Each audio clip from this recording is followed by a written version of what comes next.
Now to the IRS and new claims that the targeting scandal is far from over. The Obama administration promised to end the targeting of conservative groups, but an IRS employee telling Congress screeners are still flagging applications from certain groups. And Congressman Aaron Schock on the Ways and Means Committee, he is joining us now. Congressman, this is an issue that seems to come and go, but it actually never quite goes away. Catch us up to speed on what's the latest. Well, Dana, it's great to be with you, and thank you for covering this, because you're right.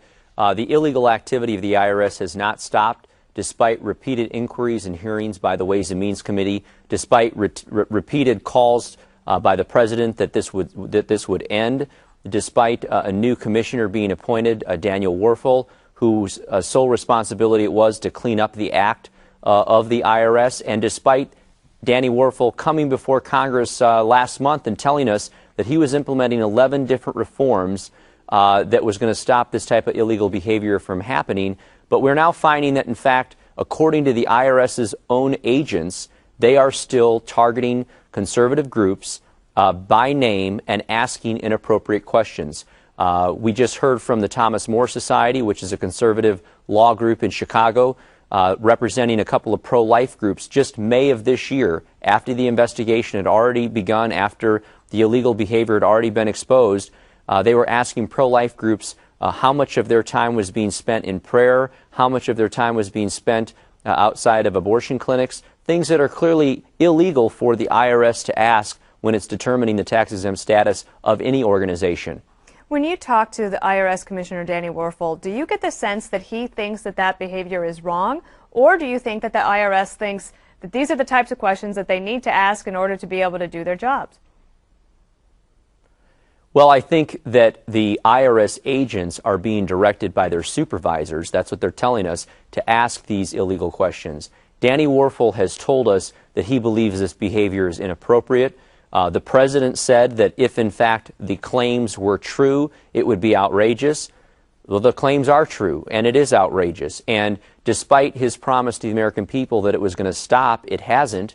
And I think now Chairman Dave Camp did the right thing in exposing this to the American people in hopes that the administration and the IRS will finally do what it should be doing, which is stop illegally targeting these conservative-leaning groups.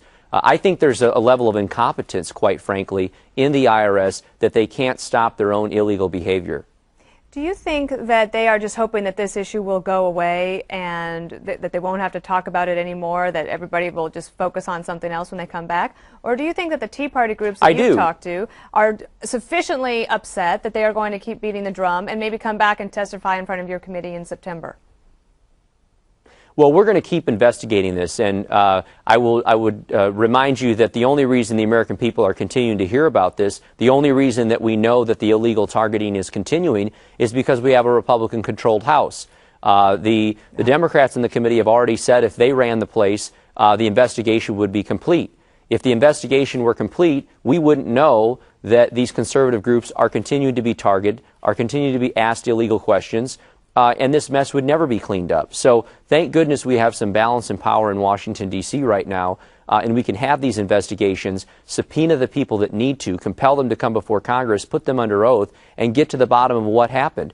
We already know that the President claimed these were rogue agents in Cincinnati. We've already determined that they weren't rogue agents in Cincinnati. In fact, they were all over regional offices. We know that there are people in Washington, D.C. directing this kind of behavior.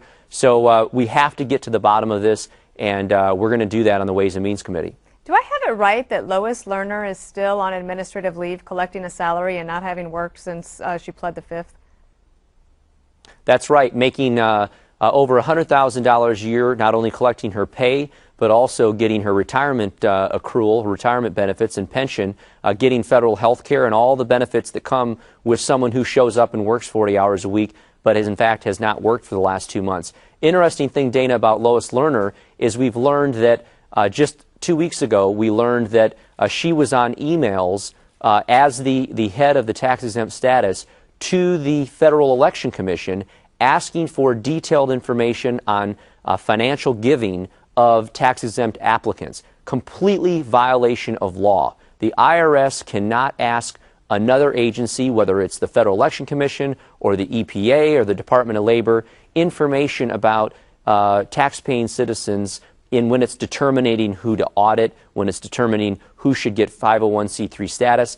They have to base their decision based on the facts of that application, not based on whether or not they have troubles with any other agency out there. So to ask someone's political affiliation and who they're giving their political money to as the head of the tax-exempt status is a violation of law, and she was the one who wrote these emails, and I don't think she should be on administrative leave and getting paid. I think she should be under oath before Congress, and there's a reason now she's asking for immunity to cooperate. Well, well, hopefully then that will help you get to the bottom of it. Congressman, thank you so much. Straight ahead. Good to be with you, Dana.